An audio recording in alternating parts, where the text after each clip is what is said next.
aku ngelihat di usia 20-an biasanya tuh kita akan fokus tuh adalah kerja.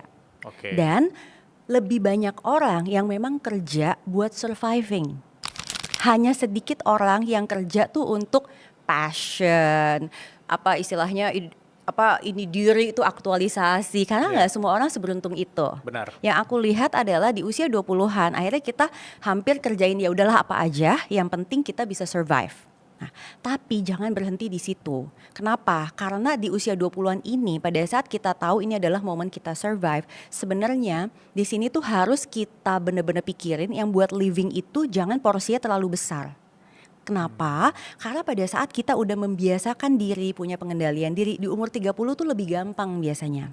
Hopefully di umur 30-an penghasilan kita meningkat, akhirnya kita punya nih alokasi buat bisa kita sisihin.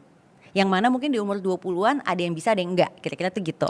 That's why I call it kerja-kerja mulai saving. Nah, dengan saving ini sebenarnya kita lagi berusaha membentuk yang namanya triangle of income. Triangle of income ini itu adalah satu struktur di mana orang kalau bisa dapat penghasilan itu dari kerja aktif dia. Kayak misalnya sekarang kita kerja aktif, Yep.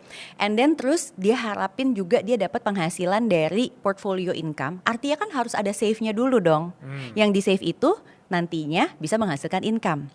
Dan jangan lupa ada juga mungkin pekerjaan atau aset yang memang juga bisa kasih penghasilan. Sebagai contoh misalnya kayak penulis, dia nulisnya sekali ya, hopefully dia dapat royalti.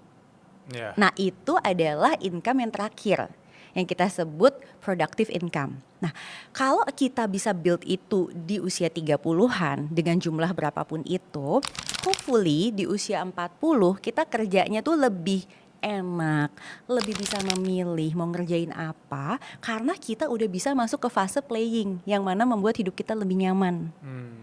Jadi kalau ada yang bilang di usia 20-an tuh yang penting cari kenyamanan hidup dulu, kalau bisa jangan. Karena di usia 30-an percayalah sama Prita Gozi yang udah mengalaminya dan banyak orang lain, rata-rata orang di umur 30-an itu beban hidupnya akan naik.